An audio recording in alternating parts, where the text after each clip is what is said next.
This is an Ellis Mowers and More small engine repair. Stay connected on Instagram and Facebook at Ellis Mowers and More. Comments or questions? Leave them below or email me, ellis@ellismowers.com.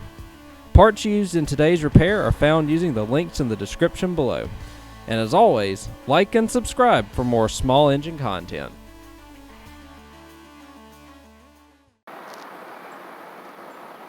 On today's video, we're going to be looking at one of these old Tecumseh powered MTD push mowers.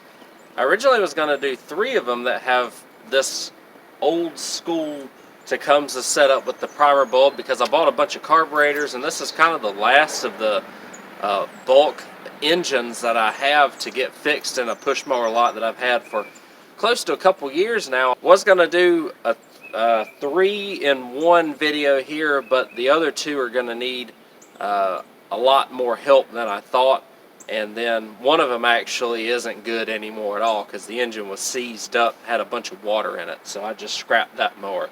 But we're going to work on this one today. What we've got to do is, I bought a carburetor retrofit kit because they don't sell those old primer bulbs anymore for the old style Tecumseh primer engines. So I bought a retrofit kit that will work with this old style air filter setup.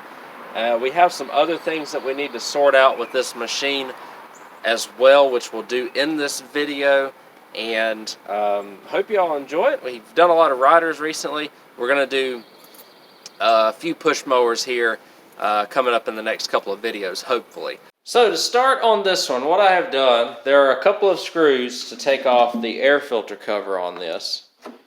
And there is this elbow, which is just trash. I don't know if I could save it with some, I don't know what I'm going to do there.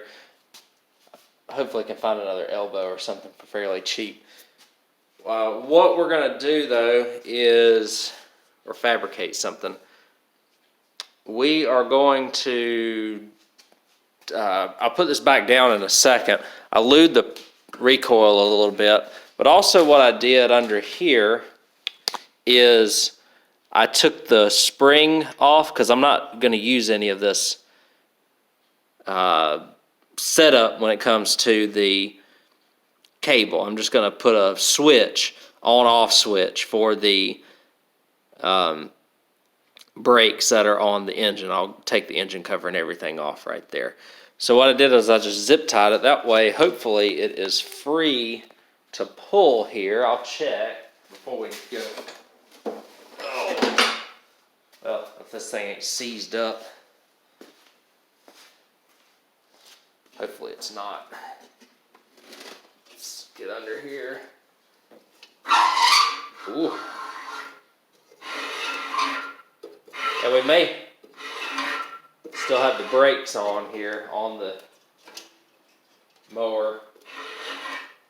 I'll check the oil in it too, but shoo. So it doesn't have any oil in it, so I had to put some oil in it as well. But I could probably pull it to see if it will. Yeah, it's still got some resistance or something in there. I don't know if it's because there's no oil in it or if the brakes are still on the mechanism there, if they're frozen up. I do know how I can take this assembly off, though, which is just a couple of, let's see, 1, 2, 3/8 under there. Man, I just almost want to just go ahead and take all these covers off before I venture into trying this, which would just be what, 4 1/4 inch, 7/16 for the pull rope. And another part of me just wants to put a little bit of oil in it, see if it'll go. So let me figure out what I'm going to do next, and we'll see what we end up doing here. So I'm going to go ahead and take the top off.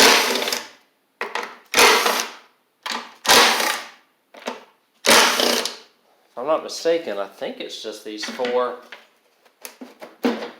bolts. We'll get the oil and the gas cap off here. Let's see, did I not get them all the way I did?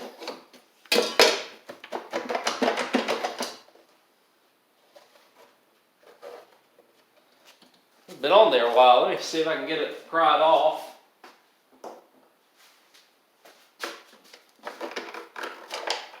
There we are. Move that out of the way for a second. Just get all the bolts and stuff off.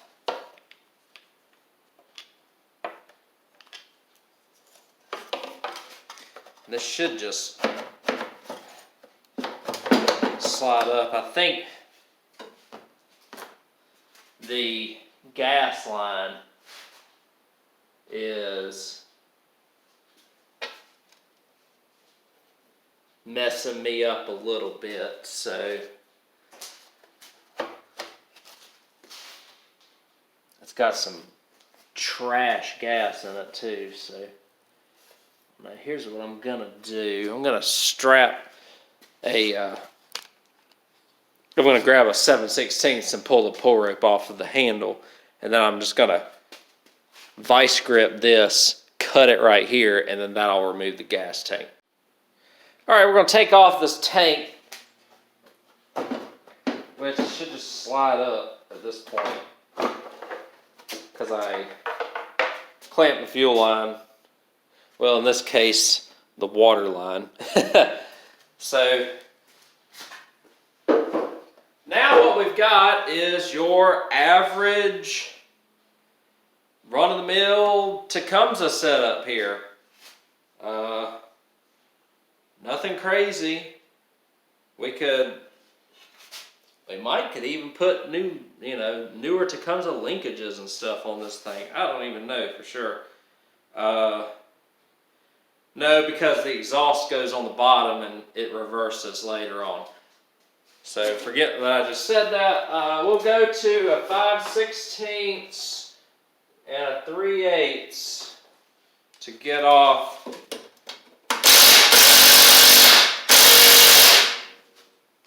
these, which we'll have to get a little bit bigger arsenal to get the rear ones off, I think.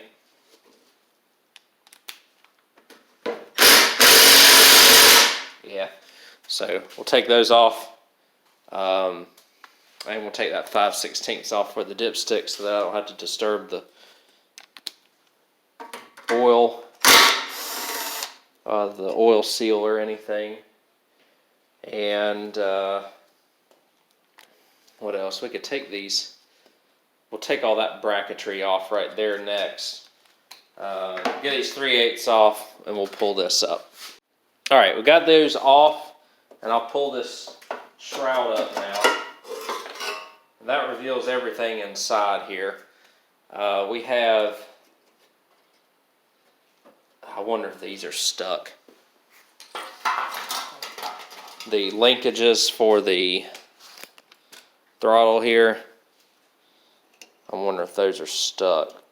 Let me see if I can get this off. Yeah, so that might be the cause of our problem where it doesn't want to pull very hard. It's relatively easy to fix though. We're just going to take this off because we honestly just need a kill wire from the carburetor. So let's see. Hoping I'll have to take the darn flywheel just to get all this junk off here for the brakes, but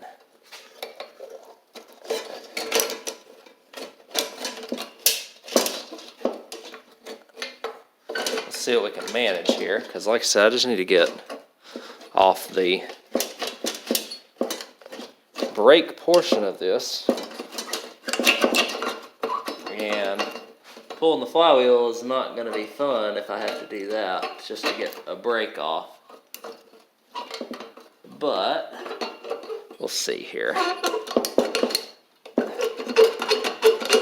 Alright, well, Tecumseh does not make this easy. without having to pull the flywheel, and I don't really want to have to pull the flywheel on this thing because it's been sitting for so long.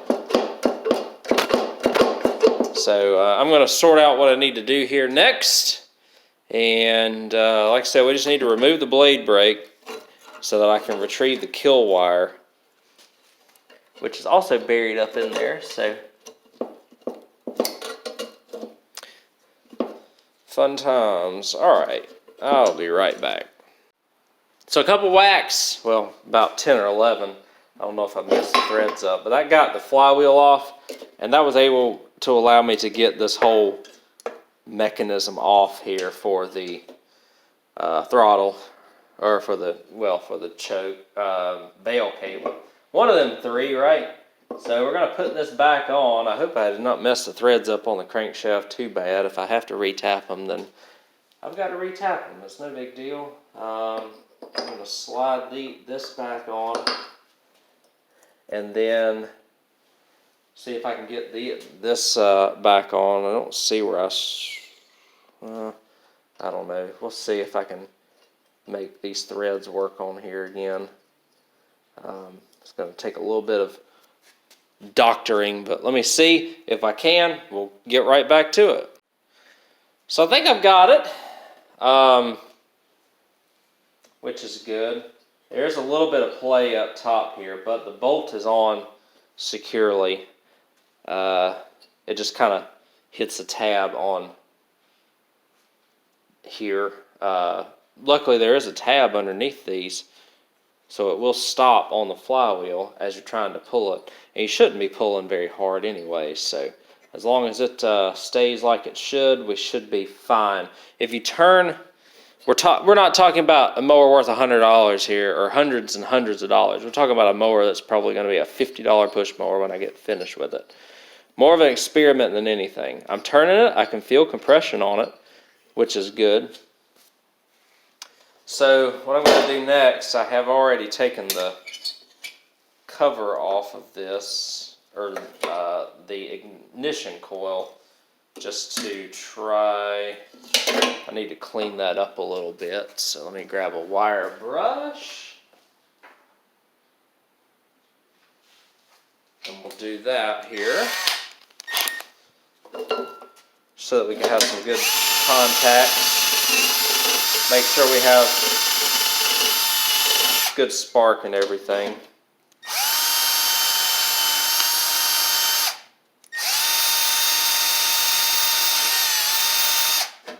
So we'll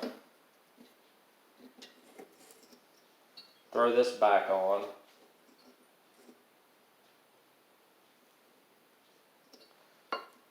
But was it this way? I don't think it was this way, was it? No. And find the bolts for it. And we'll resolve this here in just a second. Let me grab some cutters and we'll cut that off. That way we don't have to worry about that anymore. Yeah, that's kind of complicated setup for a throttle.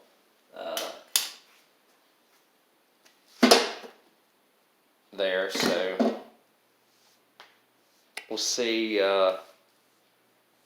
what we can do here. Like I said, let me find my ignition coil bolts, which I have seemed to have misplaced, even though they're all right in this area. Looks like here's one of them. And what you'll do is you can get a business card or a 10 millimeter or 10 thousandths feeler gauge. Get it right up onto the magnet there, and you're good to go. So I'm gonna find my other ignition coil bolt and gap that. Put all of the shrouds and stuff back on it. Y'all saw how I took them all off. And then I think we'll be at the point, I need to throw some oil in it. I think we'll be at the point to where we can actually attempt to start this thing. Well, I'll put the shroud back on good enough to at least see if this thing will kick over for us. So just gonna throw a little carb spray in here.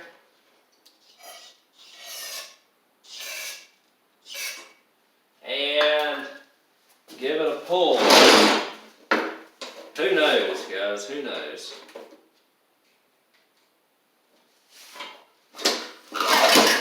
Oh, I felt it. Awesome. Doesn't have a muffler on it, so we have to figure that out too. But weird thing is, I don't know if the cable decided it wanted to start working again, but it's really, really rusted. So I don't know if I'd trust it long term. That's great.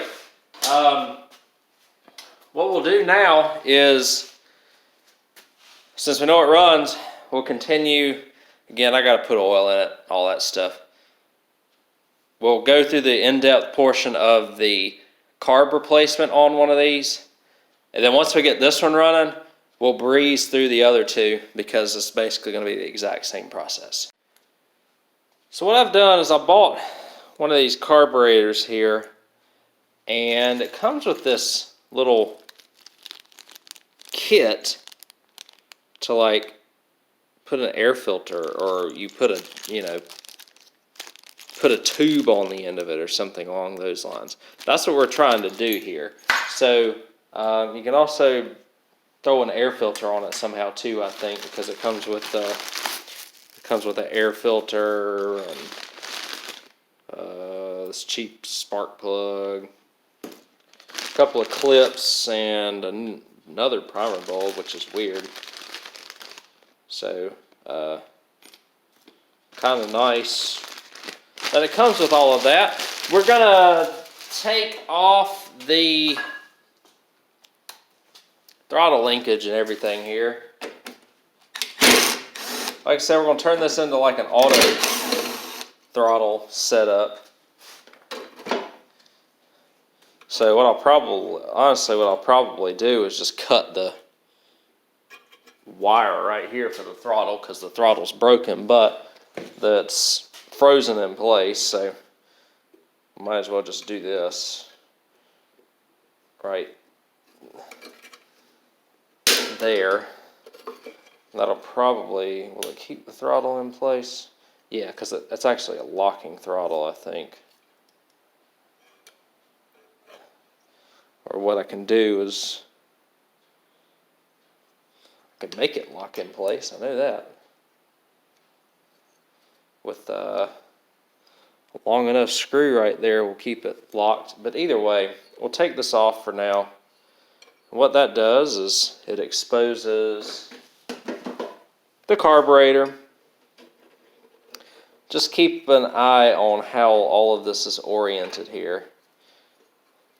So the spring's on the bottom, the linkage is on the top. I do need to bend this linkage up a little bit though. And then I actually need to bend it up a lot. But the throttle linkage goes into this hole. And so the way that I go about this usually, because these are a little bit difficult to get a hold of the way that they are, I'll take the whole intake off. Now that I already have the exhaust, or since the exhaust is already off, it does make it easier to do this as well. So you take that off, the fuel line is gonna come disconnected, but we will get off we'll just pull it off of the rear, the governor arm there. Put this to the side, if we can get it off. Come on. At least the fuel line will come off. And then so now what we'll do, let's see if I can get this in this little gap here and get it off. There we are. So we got it off. Next thing I've got to do is, well, I got 3/8 there and a 7/16, right? So we'll take that and the 3/8, and we're just gonna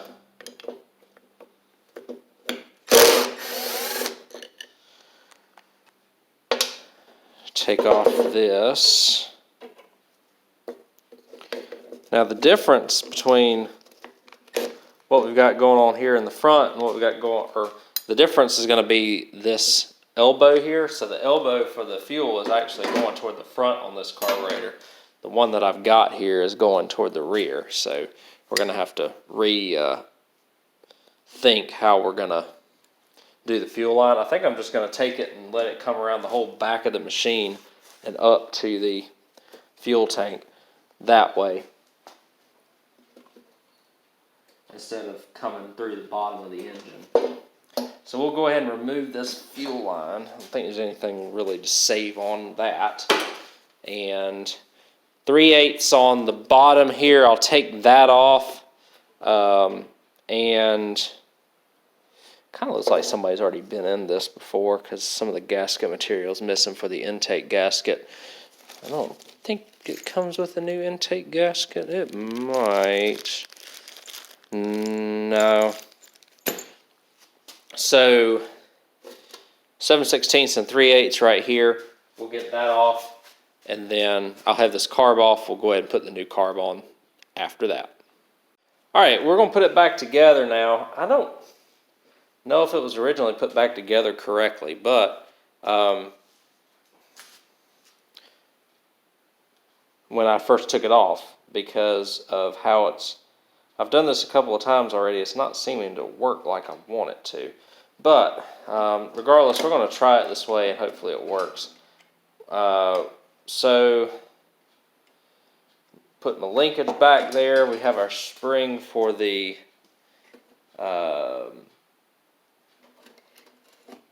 actual physical throttle that we have to put back on as well.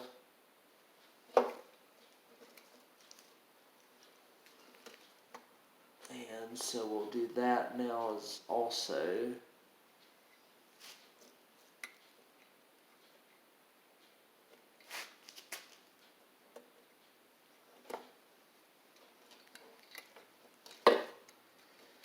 Alright, I'm ready to be done with this thing. Man, let's pull this thing back in here.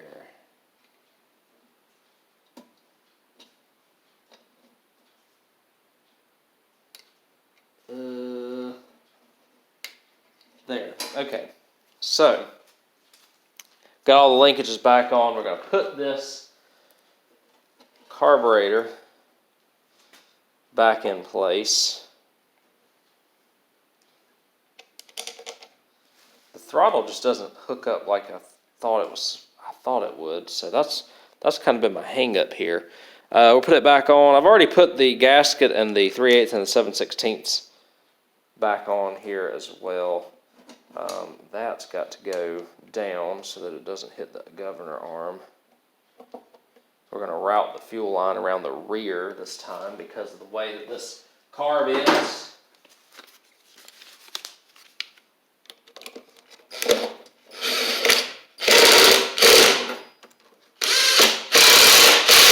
Okay, so now we've got that. There's our throttle. We put it in the hole that it was originally in. And now we'll put the throttle plate itself back on, which again, we're going to probably just fix this throttle in place. It's going to go on this side, ain't it? And I'm going to go right there. It's just not jiving like I want it to. It's not doing what I think it should be when it comes to the springs, but you kind of see that. Well, I can make that work, I guess, technically,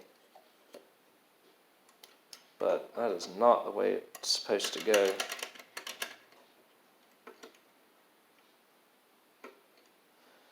There's a lot of possibilities with this.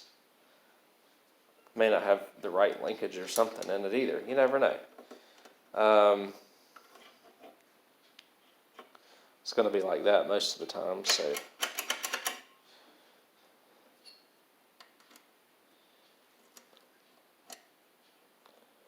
we'll put these screws on here. I can get them on.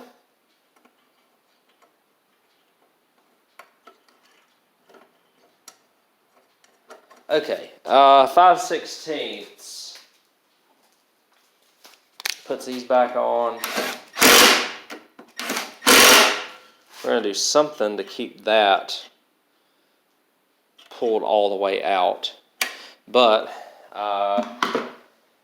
so that's how it's going to go on. I think what I'm going to do for this tube here is just get a bunch of electrical tape and just tape it up. And it slides on here to your carburetor, and then your air filter slides onto that, the little piece on top. So, given all of that, I think we're getting really long already in this video, and we haven't even started the second and the third machine. That's how I've hooked everything back up. I'm going to get something to keep this throttle in place, and then we will be ready to kick this thing on, see if it runs for us after we put some oil in it. So we're all back together. The one thing I haven't done is put the ignition coil wire. I have not hooked that up to a ground yet or a switch. I just had to put the cover back on. With a little bit of electrical tape, I was able to manufacture this elbow so that it will hopefully work on here. At least block most of the unfiltered air from coming in. We're not going to get too picky on what we've got going on here. Gas, fuel line is routed around the rear now as opposed to the front because of the way that this carburetor is made. So what I'm going to do, I'm going to see if I can start it without having any assistance from any carb spray or starting fluid. It should just run. I am going to have to pull the plug to turn it off or block the choke, one of the two. So let's see.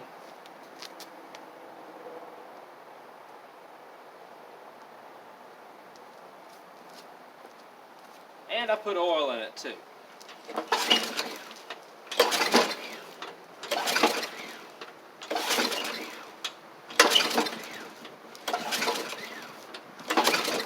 Alright, we'll have to give it a little encouragement here.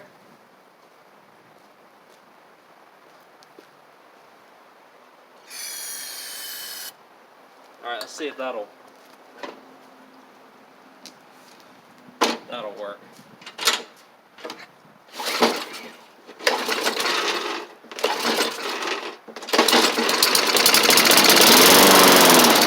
Okay, so we're not getting gas to it. Hopefully it's not because of the way I've got it routed, but ooh. Can't get it to run, which is good.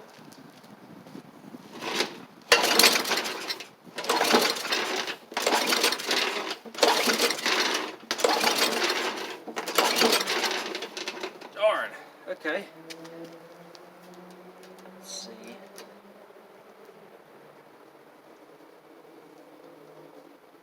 I'll open it up just a little bit, see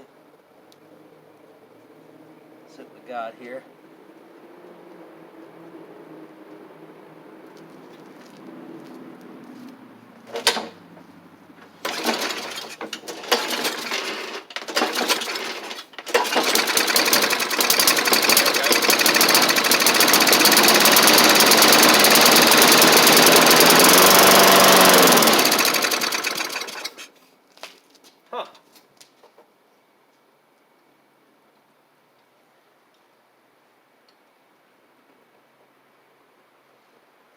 If I prime it a bunch, it'll run.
running on its own, so that's good.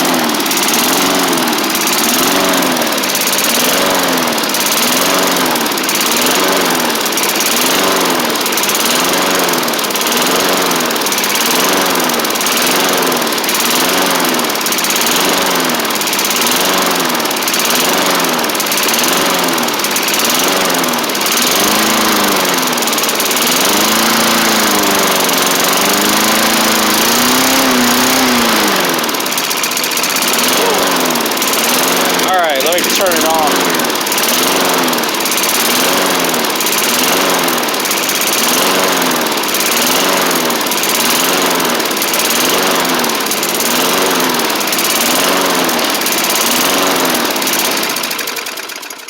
Okay, so I do need to get it to run a little better. Again, I got the throttle thing to sort out still, but we are running, which is good.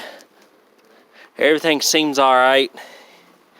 And so the throttle here we've got to sort out. I think what I'm going to do is, what have I got here? So I've got a throttle screw right there that I'm going to turn as far as I can in. And hopefully that'll get it to where the throttle will just run at a good RPM all of the time. So that's going to be my goal. I know that looks like trash, but I'm going to have a lot of other options. And again, we're talking about a $50 push mower here. So I'm going to screw that in. I'm going to work on that a little bit, install an on-off switch, get rid of all this junk here on the handle that I'm no longer going to need, and then we'll hopefully be done with this thing next. Alright guys, I have put a cutoff switch on this now, and what it looks like is very simple. It's just a little toggle switch. I run it down to the kill wire down here, plug it into that, and then there's another wire underneath here that I have grounded to the block that's just in a bolt. So that kind of gets rid of all the cables and throttle linkages, and since that was all rusted and stuff, but still makes it useful and safe to use. So obviously we didn't have any business in fixing this and making a decent hourly rate on this, but it's always fun to just work on one of these and fix them. So I kind of dialed in the carburetor as well. I'm going to turn the toggle switch on. So what it is, you have to think of it as the ground. So when you turn the ground on the switch, it kills the engine. So you have to have it with the O pushed down. And we'll see if we'll crank it back.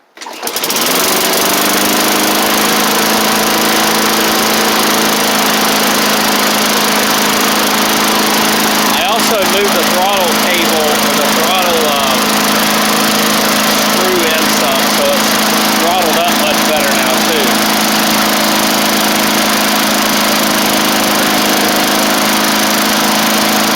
Just need to let it run for a little bit.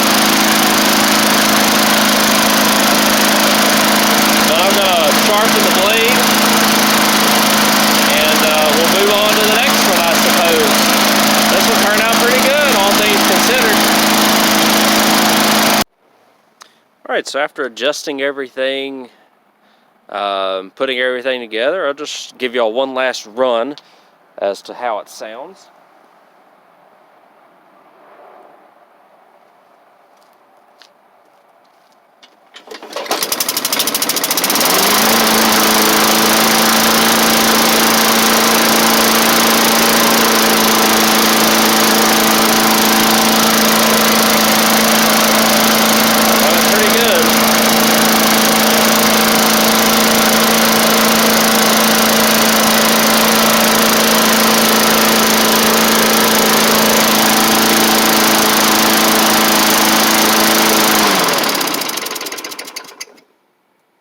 And 30 degrees this morning too. It started right up, so that's really good to see. I'm going to wrap this video up. It's still a little too cold to wash it this morning, but it'll be ready for sale by the end of the day. And I was going to make a really good, cheap $50, $60 push mower for somebody. Alright guys, so that is everything on this old MTD Tecumseh powered push mower. I'll put a link in the description to a carburetor like this if you are looking to Whenever you're looking to fix one of these older style Tecumsehs that you can't find the primer bulbs for anymore, to have this carburetor kit that will work on these older machines. I thought I was kind of in a pickle originally because they didn't make those primer bulbs anymore, but the aftermarket has come out with a bunch of different variations of carburetors, especially in the past few years, that make retrofitting a lot of these machines fairly easy now, which is good. And this one was one of them. We had to do a little bit of extra stuff, like adding a muffler and, you know, putting fuel lines and a lot of the other standard stuff outside of the muffler on this after it had been sitting a while. But I mean, it started pretty well. It didn't really smoke, and it's going to be a good, like I said, a good cheap $50 to $60 mower for somebody that hopefully can use it for a few good years. These are made really well, again, made of all metal construction. There's no plastic on them outside of the wheels and the gas tank on the engine. A lot of the stuff you see today is made of mostly plastic, so it's nice to see an early 90s model machine that was built fairly well for what it is. And we've got it, given it a new lease on life. I really do appreciate y'all watching this video. Hopefully y'all enjoyed it. We've got more mowers coming up as the weather warms up and the growing season starts. I'll catch y'all in the next video.